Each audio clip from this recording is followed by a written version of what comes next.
ఇప్పుడు భగవద్గీత 2వ అధ్యాయం సాంఖ్య యుగంలో 52వ శ్లోకం, ఆ శ్లోకంలోని అర్థాన్ని అంతరార్థాన్ని వివరంగా చెబుతాను, శ్రద్ధగా వినండి. చూడండి, ఇక్కడ శ్రీకృష్ణుడు ఏమని చెప్తున్నాడంటే, యదాతే మోహకలిలం బుద్ధి వ్యతితరిష్యతి తదా గంతాసి నిర్వేదం శ్రోతవ్యస్య శ్రుతస్య చ. ముందు నేను పదపదానికి అర్థాన్ని చెబుతాను, తర్వాత కంప్లీట్గా చెప్తాను. చూడండి, యదా యదా అంటే ఎప్పుడైతే, తే నీ యొక్క బుద్ధి, మోహకలిలం అంటే అజ్ఞానమనే మాలిన్యాన్ని లేదా మోహమనే మాలిన్యాన్ని వ్యతితరిష్యతి, వ్యతితరిష్యతి అంటే దాటుతుందో తదా తదా అంటే అప్పుడు, శ్రోతవ్యస్య అంటే వినదగిన వాటి యందు, వినదగిన విషయాల పట్ల, అలాగే శ్రుతస్య చ వినిన విషయాల పట్ల, నిర్వేదం విరక్తిని గంతాసి అంటే పొందగలవు. చూడండి, కంప్లీట్గా చెప్పాలంటే ఇక్కడ ఏమని చెప్తున్నాడు శ్రీకృష్ణుడు, నాయనా ఎప్పుడైతే నీ బుద్ధి ఈ మోహమనే మాలిన్యాన్ని దాటుతుందో, బాగా వినండి పాయింట్, ఎప్పుడైతే మన బుద్ధి ఈ మోహమనే మాలిన్యాన్ని దాటుతుందో అప్పుడు మనకు వినాల్సిన విషయాల పట్ల, వినిన విషయాల పట్ల, లేదా ఇహలోక సుఖాల పట్ల, పరలోక సుఖాల పట్ల మనకు విరక్తి కలుగుతుంది. అప్పుడే మనకు పరిపూర్ణమైన వైరాగ్యము కలుగుతుంది. ఇది పాయింట్. చూడండి, ఎంత అద్భుతమైన పాయింట్. ఈ రోజుల్లో చాలా మందికి వైరాగ్యం కలుగుతూ ఉంటుంది, అయితే అది తాత్కాలికమైన వైరాగ్యం. అవునా కదా చెప్పండి? ఏమిటవి? ప్రసూతి వైరాగ్యము, శ్మశాన వైరాగ్యము, ఇంకోటి ఏంటి చెప్పండి?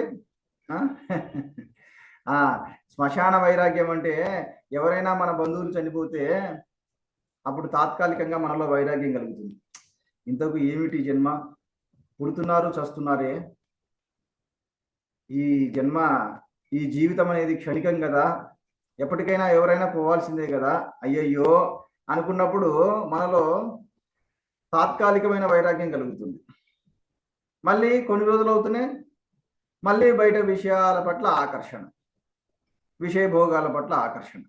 మరి మన కళ్ళ ముందుండే బంధువు వెళ్ళిపోయాడు కదా, చనిపోయాడు కదా, మరి మనం కూడా ఎప్పుడొకప్పుడు పోవాల్సిందే అని ఆ క్షణంలో అనుకున్నారు కదా, మరి తెలిసి మళ్ళీ ఎందుకు ఈ లంపట, ఈ ఉరుకులాట, విషయ భోగాల కోసం ఈ తపన, లంపట ఎందుకు చెప్పండి? అంటే అదే మాయ, లేదా అదే అవిద్య, లేదా అదే అజ్ఞానం. గుర్తుపెట్టుకోండి, అదే ఇప్పుడు చెప్పేది భగవంతుడు ఇక్కడ. నాయన, కేవలం నీకు తాత్కాలికంగా వైరాగ్యం కలిగినంత మాత్రాన నీ బుద్ధి ఈ వ్యామోహం అనే ఊబి నుండి బయటికి రాలేదు. అది కంప్లీట్గా నీ బుద్ధి లేదా మనసు ఆ వ్యామోహం నుండి కంప్లీట్గా బయటికి రావాలి నాయన. అప్పుడే నీలో నిజమైన వైరాగ్యం అనేది కలుగుతుంది, అన్ని విషయాల పట్ల కలుగుతుందని చెప్తున్నాడు. మరి మన బుద్ధి ఎప్పుడు వస్తుంది? కంప్లీట్గా మోహం నుండి బయట ఎప్పుడు పడుతుంది అంటే, ఈ మూడు మనం ఎప్పుడు చేస్తూ ఉండాలి: శ్రవణము, మననము, ఈ రెండింటికంటే ఎక్కువగా నిధిధ్యాసనము. గుర్తుపెట్టుకోండి, ఈ మూడింటిని మనం ఎంతో సీరియస్గా చేస్తూ ఉండాలి. అప్పుడే మన బుద్ధి ఈ వ్యామోహం నుండి కంప్లీట్గా బయటపడుతుంది. ఇక్కడ వ్యామోహం అంటే ఏమిటి అనుకుంటున్నారు? శరీర వ్యామోహం. ఇది పాయింట్. మనం ఇంతకాలం నుండి ఈ సత్సంగాన్ని వింటూ ఉన్నా, భగవద్గీతను వింటూ ఉన్నా, మన శరీర వ్యామోహం అనేది తగ్గుతుందా లేదా? అది మీరంతకు మీరే పరీక్షించుకోవాలి. శరీరం మీద నా వ్యామోహం తగ్గుతుందా, అంతకంతకు పెరుగుతుందా అనేది ఎప్పటికప్పుడు మీకు మీరే పరీక్షించుకుంటూ ఉండాలి. ముఖ్యంగా ఎలా చెప్పగలరు చెప్పండి? మీకు శరీరం మీద వ్యామోహం తగ్గుతుంది అనే దానికి మొట్టమొదటి సిమ్టమ్ ఏమిటి, లక్షణము? నేను పాత వాళ్ళకి చెప్పాను, దయచేసి మ్యూట్లో పెట్టేసుకోండి. కొత్త వాళ్ళు చెప్పండి, కొత్త వాళ్ళు ఆలోచించి చెప్పండి. మీకు మీ శరీరం మీద వ్యామోహం తగ్గిపోతుంది అని చెప్పడానికి నిదర్శనం ఏమిటి, సిమ్టమ్ ఏమిటి చెప్పండి? శరీరం మూసుకుపోతూ ఉంటుంది ఏజ్ పెరుగుతుంది. గుర్తుపెట్టుకోండి అమ్మా, ఆహారం మొట్టమొదటి ఏంటంటే మనిషి ఆహార విషయంలో ఇరుక్కుపోతాడు, బంధింపబడతాడు. చూడండి, నాకు ఫలానా కర్రీనే ఉండాలండి, లేకపోతే తినలేను, ఫలానా ఐటెం తప్పకుండా ఉండాల్సిందే, అది లేకపోతే అసలు నేను తినలేను అసలు అంటుంటాడు. చూడండి, అదేంటంటే శరీరం మీద వ్యామోహం ఉన్న వాళ్ళకు రుచుల మీద వ్యామోహం అనేది ఉంటుంది. మరి మీకు శరీర వ్యామోహం తగ్గుతుందని ఎలా చెప్పగలరు? ఇంకా రుచుల గురించి పట్టించుకోరు. వింటున్నారా? ఈ ఫలానా కర్రీ లేదనుకోండి, పర్వాలేదండి, పర్వాలేదు, ఇది ఎందుకు కదా అనుకుని అడ్జస్ట్ అయిపోతారు. వింటున్నారా? ఇంకా చెప్పాలంటే సాత్వికమైన ఆహారాన్ని తీసుకుంటూ ఉంటారు. ఇది రాసుకోండి. ఎప్పుడైతే మీరు తామసిక రాజసిక ఆహారాలు కాకుండా సాత్వికమైన ఆహారాలు తింటూ ఉన్నారో అప్పుడు మీకు శరీరం మీద వ్యామోహం తగ్గుతుంది అని నేను నిదర్శనం. తామసికమైన ఆహారం అంటే ఏమిటి? ఇదే మాంసము, ఆ తర్వాత పూట గడిచినటువంటి పూట, 2 పూట్ల లేదా ఒక రోజు గడిచినటువంటి ఆహారం తింటూ ఉండడం, ఇదంతా కూడా తామసికమైన ఆహారం. ఎవరికైనా అది అలవాటుగా ఉంటే మానుకోండి దయచేసి. మహా అయితే ఒక పూట గడిచింది తినొచ్చు, అంతే తప్ప ఇంకా 2 పూట్ల ఒక రోజు తర్వాత కూడా కొందరు తింటూ ఉంటారు. దయచేసి అలా తినకండి. అలా తింటే మీలో తెలియకుండా తమో గుణం అనేది పెరిగిపోతుంది. తమో గుణం పెరిగితే ఏమవుతుంది? ఇంకా మీరు సాధన చేయలేరు, శ్రవణం చేయలేరు, మననం చేయలేరు, నిధిధ్యాసన అంతకంటే కూడా చేయలేరు. ఇంకా చెప్పాలంటే ధ్యానం అసలే కుదరదు మీకు. గుర్తుపెట్టుకోండి. అందుకనే తమో గుణం కలిగించే ఇటువంటి ఆహారాన్ని తినకూడదు. మరి అలాగే రజోగుణం కలిగించే ఆహారం అంటే స్పైసీ ఫుడ్స్, అవి కూడా మానేయాలి. స్పైసీ ఫుడ్స్ తింటుంటే ఏమవుతుంది? మీలో రజోగుణం అనేది ఎక్కువ అవుతుంది. రజోగుణం ఎక్కువైతే కామక్రోధాలు విజృంభిస్తాయి. కామక్రోధాలు విజృంభిస్తూ ఉంటే ఏమవుతుంది? అప్పుడు కూడా మీకు ధ్యానం అనేది కొనసాగదు. గుర్తుపెట్టుకోండి. కాబట్టి మరి ఎటువంటిది ఆహారం తీసుకోవాలి? సాత్వికమైన ఆహారం. సాత్వికమైన ఆహారం అంటే ఏమిటి? భగవద్గీతలో వస్తుంది. ఏ అధ్యాయంలో వస్తుంది చెప్పండి? శ్రద్ధాత్రయ విభాగ యోగమా? సాత్వికమైన ఆహారం, అదే అందులో వస్తుంది. కాబట్టి అక్కడ చెప్తాడు చూడండి, సాత్వికమైన ఆహారం అంటే ఏమిటి? బాగా రసంతో కూడుకున్నటువంటి ఆహారం. వింటున్నారా? అలాగే తేలికగా అరిగేటటువంటి ఆహారం, అది చూడండి. వింటున్నారా? అందుకనే మన వాళ్ళు ఆ అన్నంలో నెయ్యి వాడతారు. ఎందుకు? అది తిన్న అన్నాన్ని బాగా సులభంగా అరిగేలా చేస్తుంది. అంతేకాకుండా ఆవు నెయ్యి అనేది ఆరోగ్యకరం. వింటున్నారా?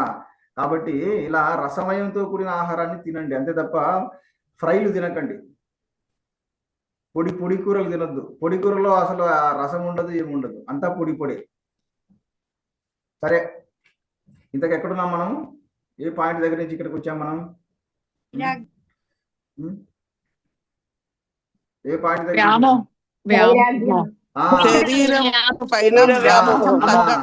కరెక్ట్. కాబట్టి ఇప్పుడు అర్థమైంది కదా,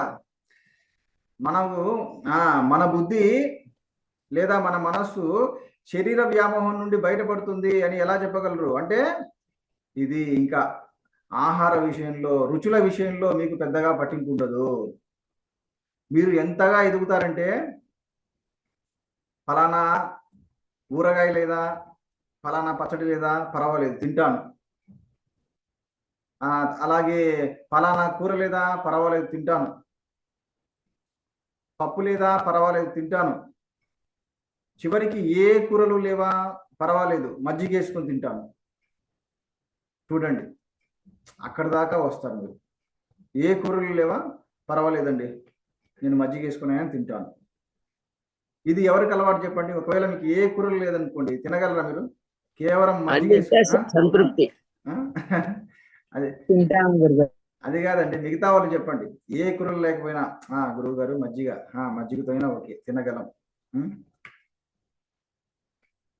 ఆ స్థాయికి ఎదగాలి. గుర్తుపెట్టుకోండి, ఆ స్థాయికి ఎదిగినప్పుడే మీ మనస్సు వ్యామోహం నుండి, శరీర వ్యామోహం నుండి బయటపడుతుంది అనే దానికి నిదర్శనం. ఇంకా ఆ తర్వాత ఇంకా వస్తాయి, రకరకాల ఫ్యాక్టర్స్ ఉన్నాయి, కానీ మొట్టమొదటిది ఆహార విషయం గుర్తుపెట్టుకోండి. ఇలా మన బుద్ధి ఈ శరీర వ్యామోహం నుండి కంప్లీట్గా బయటపడాలి. అప్పుడే మనలో నిజమైన వైరాగ్యం కలుగుతుంది. అన్ని విషయాల పట్ల మనకు నిజమైన వైరాగ్యం అనేది కలుగుతుంది. అది ఇక్కడ వినబోయే విషయాల పట్ల, వినిన విషయాల పట్ల అంటే అర్థం ఏమిటి అంటే ఇంకా మీకు నిశ్చయ జ్ఞానం కూడా కలుగుతుంది. అది ఇప్పుడు ఉదాహరణకి మీరు ఇంతకాలంగా నా ద్వారా ఈ ఆత్మబోధ వింటూ ఉన్నారు కదా, లేదా భగవద్గీత బోధ వింటూ ఉన్నారు కదా. మరి ఎప్పుడైతే మీలో నిజమైన వైరాగ్యం కలుగుతుందో, ఎప్పుడైతే మీ బుద్ధి శరీర వ్యామోహం నుండి బయటపడుతుందో, అప్పుడు ఏమవుతుందో తెలుసా? అప్పుడు మీరు నా క్లాసును, మీకు నా క్లాసును వినాలని ఉండదు, వినకూడదు అని ఉండదు. అంటే ఆ ప్రశాంత స్థితిలో, ఆ సమస్థితిలో ఉంటారు మీరు. అంటే అదే పనిగా విందాము విందాము అనే కుతూహలం మీలో ఉండదు. ఎందుకంటే మీ మనస్సు సమస్థితిలో ఉంటుంది, ఆ సమాధి స్థితిలో ఉంటుంది. గుర్తుపెట్టుకోండి, మనస్సు అనేది సమాధి స్థితిలో ఎప్పుడు ఉంటుంది అంటే సమాధానం. మనస్సు సమాధాన పడినప్పుడు. రాసుకోండి, ఎప్పుడైతే మీ మనస్సు గురుబోధ ద్వారా సమాధాన పడుతుందో అప్పుడు అది సమాధి స్థితిలో ఉండగలదు. అంటే ఇంకా మీ మనస్సుకు ఆ సమాధానం, స్పష్టమైన సమాధానం దొరకాలి. అడగండి అమ్మా, ఎవరో డౌట్ అడుగుతున్నారు. అనురాధ గారు అడగండి. క్లాస్ వినవద్దు అనేది ఉండట్లేదు గురుగారు, తప్పన ఇంకా ఒక్క క్లాస్ కూడా మిస్ కాకుండా టైం వరకే వినాలి అని అనిపిస్తుంది. అదేనమ్మా మీరు చెప్పే పాయింట్ అర్థమైంది. నేను చెప్పే పాయింట్ ముందు బాగా వినండి. ఇది ఎప్పుడు జరుగుతుంది? ఇలా నా క్లాసులు వింటూ ఉండగా ఏమవుతుందంటే ఏదో ఒక రోజు మీ బుద్ధి కంప్లీట్ గా ఈ శరీర వ్యామోహం నుండి బయటపడుతుంది. వింటున్నారా? అప్పుడు అన్నమాట, అప్పుడు ఇక మీరు నిరంతరము ఆ సమాధి స్థితిలో ఉండిపోతారు. వింటున్నారా? అప్పుడు ఆ స్థితి మీకు ఎదురైనప్పుడు అప్పుడు ఎలా ఉంటుందంటే ఇప్పుడు నా క్లాసులను వింటూ మీరు ఎలాంటి స్థితిలో అయితే ఉంటున్నారో అప్పుడు నా క్లాసులు లేకపోయినా అదే స్థితిలో ఉంటారు. కాబట్టి ఇంకా మీకు ప్రత్యేకంగా మళ్ళీ నా క్లాసులు వినాలి అని అనిపించదు. ఇది పాయింట్, గుర్తుపెట్టుకోండి. అది గురువుగారు ఈ విధంగా కూడా అనుకోవచ్చు అండి. మీరు అప్పుడప్పుడు పని మీద ఓసారి క్లాస్ తీసుకోరు. అవునండి, కరెక్ట్. అది ఎందుకంటే లేకపోతే వెళ్తీ అనే భావన లేకుండా ఉంచుకోవటం అనేది అది కూడా కరెక్టే. అది కూడా ఇప్పుడు మూర్తి గారు చెప్పిన పాయింట్ కూడా కరెక్టే. అప్పుడు ఏంటంటే నా క్లాసులు లేకపోతే మీకు అసంతృప్తి అనేది కలగదు. ఎందుకంటే ఒకటేనండి, సమాధి స్థితి. గుర్తుపెట్టుకోండి, ఇప్పుడు మీరు నా క్లాసుల కోసం ఎందుకు తప్పిస్తున్నారంటే నా క్లాసులను వింటూ ఉండడం వల్ల మీ మనస్సు ఒక ప్రశాంతమైన స్థితిలో ఉంటుంది. కాబట్టి ఆ ప్రశాంత స్థితి పొందడం కోసము, ఆ పరమశాంత స్థితి నా క్లాసుల ద్వారా మీరు పొందుతారు అనుకుంటున్నారు. కాబట్టి నా క్లాసుల కోసం తప్పిస్తుంటారు. మరి ఎప్పుడైతే మీరు నా క్లాసులు లేకపోయినా కూడా మీకు అంతటి పరమశాంత స్థితి మీరు అనుభవిస్తూ ఉన్నారనుకోండి, అప్పుడు తప్పిస్తారా నా క్లాసుల కోసం? అది జరగదు. వింటున్నారా? అది నేను చెప్పేది.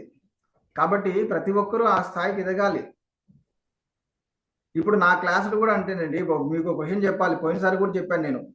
ఏమండి, నేను అంతకుముందు ప్రతిరోజు చెప్పేవాడిని క్లాసులు. రాను నేను మధ్యలో కొన్ని రోజులు గ్యాప్ తీసుకుంటున్నాను. ఎందుకంటే నా మనస్సు అనేది ఎప్పటికప్పుడు ఆ సమాధి స్థితిలో ఉండిపోతుందండి, నిలిచిపోతూ ఉంటుంది. మళ్ళీ నేను ఈ క్లాస్ చెప్పాలంటే ఆ మనస్సును నేనంతకు నేనే ఆ మనస్సును బలవంతంగా పైకి లాక్కొని, ఎంతో బలవంతంగా పైకి లాక్కొని తీసుకొచ్చి చెప్పాల్సి వస్తుంది. వింటున్నారా? అందుకనే నేను ఇటీవల శని ఆది క్లాసులు పెట్టట్లేదు. వింటున్నారా? శని ఆది అనేది ఇంకా మీకు కంప్లీట్ నిధిధ్యాసనకు ఇస్తున్నాను, గుర్తుపెట్టుకోండి. వింటున్నారా? ఈ 2 days ఏమిటి గురువు గారు, 2 days మీ క్లాసులు ఉండవా అని నిరుత్సాహపడకూడదు. ఆ 2 రోజులు ఎందుకు గ్యాప్? ఆ 2 రోజులు మీరు కంప్లీట్ నిధిధ్యాసనలో ఉండాలి. అంటే గమనికలో ఉండండి, ఆ సాక్షి స్థితిలో ఉండండి, సావధాన స్థితిలో ఉండండి, వర్తమానంలో ఉండండి. ఇంకా ఎన్ని విధాలుగా చెప్పాలి చూడండి. నా క్లాసులు మీరు ఎన్ని విన్నా ఆ స్థితిలో మీరు ఉండకపోతే మాత్రం వేస్ట్, అంతా వృధా అండి. అందుకనే నేను మీకు మళ్ళీ మళ్ళీ చెప్తున్నాను. మీరు అడగచ్చు, గురువు గారు ప్రతిరోజు మీరు క్లాసులు చెబుతూ ఉండండి అని. కానీ అందువల్ల ఏమవుతుంది చెప్పండి? అందువల్ల నష్టం ఏమిటి? అందువల్ల కలిగే నష్టం చెప్పండి ఎవరైనా. యోగ స్థితిని పొందలేకపోతున్నాం. ఆ నిధిధ్యాసంలో ఉండలేరు మీరు. మరి ఆ నిధిధ్యాసన ఎప్పుడు చేస్తారు? ఆ సాక్షి స్థితిలో, ఆ వర్తమాన స్థితిలో ఎప్పుడు ఉంటారు మీరు? ఇది కూడా ఒక కోరికే కదండి గురువు గారు. మీ బోధ లేకపోతే ఉండలేము అనేది కూడా ఒక కోరికే కదా. ఆ కోరికే, కానీ అది ఉండాలిలేండి. అది ఇప్పుడే మీరు ఆ కోరిక లేకుండా చేసుకోవద్దు. నేనేంటంటే క్రమక్రమంగా మీరు ఆ స్థాయికి ఎదిగిన తర్వాత ఆటోమేటిక్గా ఆ కోరిక కూడా లేకుండా పోతుంది. కానీ గుర్తుపెట్టుకోండి, నా క్లాసులు వినడం ఎంత ముఖ్యమో ఆ స్థితిలో ఉండడం అనేది అంతకంటే ముఖ్యం. ఈ పాయింట్ రాసుకోండి పుస్తకంలో, లేకపోతే నా క్లాసులను వినడం ఎంత ముఖ్యమో నిధిధ్యాసనలో ఆ సాక్షి స్థితిలో ఉండడం లేదా వర్తమానంలో ప్రజెన్స్లో ఉండడం చాలా చాలా ముఖ్యం. ఇప్పుడు ఈ క్షణంలో మీరు సాక్షి స్థితిలో ఉండగలుగుతున్నారా చెప్పండి? ఇప్పటి నుంచే మొదలు పెట్టండి. అది సాక్షి స్థితిలో ఉండడం అంటే అర్థం ఏమిటి? నేను ఇప్పుడు మీరందరూ ఏమనుకుంటున్నారు? నేను వింటున్నాను, గురువు గారి మాటలను నేను వింటున్నాను అనుకుంటున్నారు కదా. అలా వింటూ ఎవరు వింటున్నారు, ఇంతకు ఈ మాటలు ఎవరు వింటున్నారు అనే స్థితిలో ఉండాలి. ఇది చాలా చాలా లోతైన స్థితి. వింటున్నారా? ఇప్పుడు నా మాటల మీద ఫోకస్ పెట్టండి. వింటున్నారు కదా. అలా వింటూ ఇంకా మీరు డీప్ ఫోకస్ చేస్తే ఆ వినేవాడెవరు అనే వాడి మీద మీ ఫోకస్ పడుతుంది. చూడండి అది.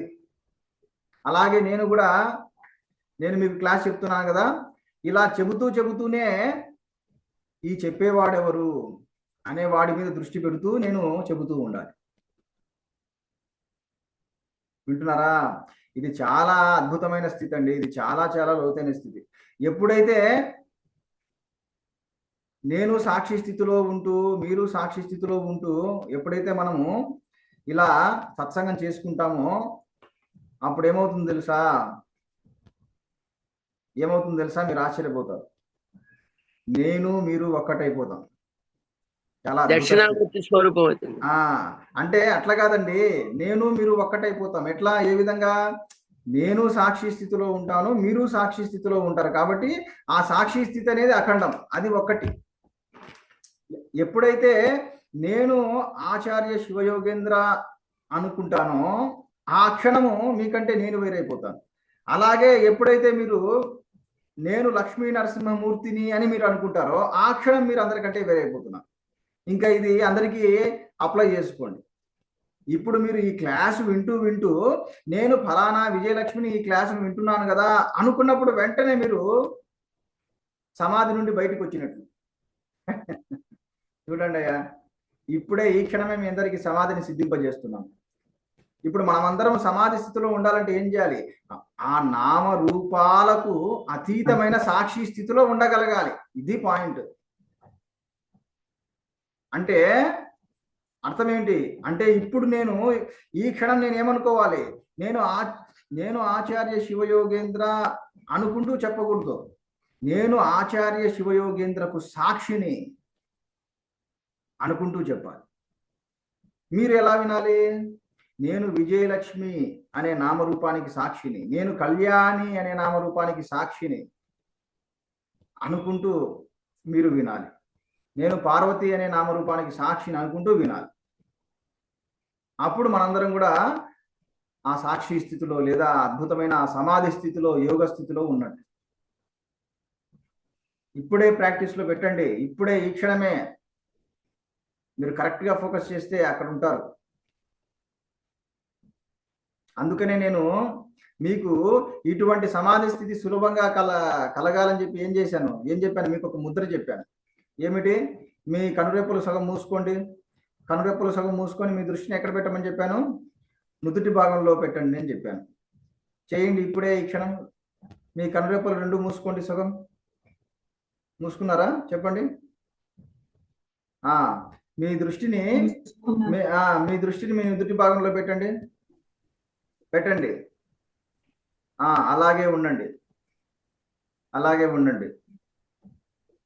నా మాటలందరికీ వినిపిస్తున్నాయా? నా మాటలందరికీ వినిపిస్తున్నాయా? వినిపిస్తున్నాయి గురుగారు. వినిపిస్తున్నాయి అని అనేది ఎవరు?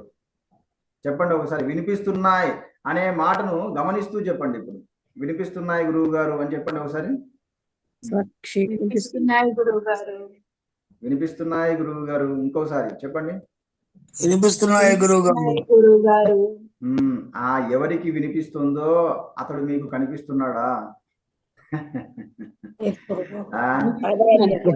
చూడండి, ఇది సమాధి స్థితి అంటే. మీరు వినిపిస్తున్నాయి గురువు గారు అన్నప్పుడు మీరు నాకే అనుకుంటారు. కాదు, ఆ వినేవాడికి మీరు సాక్షి. ఇప్పుడు ఏ స్థితిలో ఉన్నారు? మీరు చాలా గొప్ప స్థితిలో ఉన్నారు.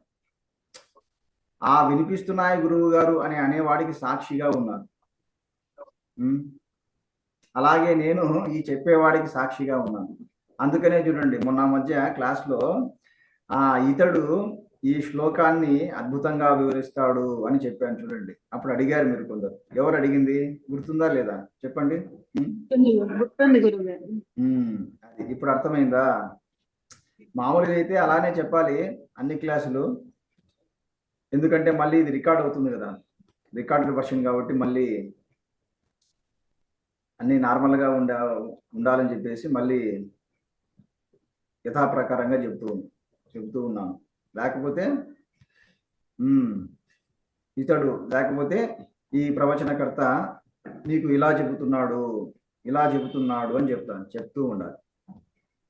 అంతేకాదండి, ఈ సాక్షి స్థితి అనేది ఎంతో గొప్పది. ఎందువల్ల అంటే ఏవి కూడా మనల్ని అంటుకోవు, మనము దేనికి అంటుకో. ఇది పాయింట్, గుర్తుపెట్టుకోండి. అర్థమైందా? ఈ సాక్షి స్థితి అనేది ఎందుకు గొప్పది చెప్పండి. ఏవి మనల్ని అంటుకోవు, మనం దేన్ని. అది అంతే కదా. ఇప్పుడు చూడండి, ఇప్పుడు మిమ్మల్ని మీరు అంటుకుంటున్నారా? చూడండి, మిమ్మల్ని మీరు అంటుకోకుండా ఈ జ్ఞానాన్ని గ్రహిస్తున్నారు. ఇది అలాగే నన్ను నేను అంటుకోకుండా ఈ జ్ఞానాన్ని బోధిస్తూ ఉండాలి. మిమ్మల్ని మీరు అంటుకోకుండా ఈ జ్ఞానాన్ని గ్రహిస్తూ ఉండాలి. అప్పుడు ఈ జ్ఞాన ప్రవాహం అనేది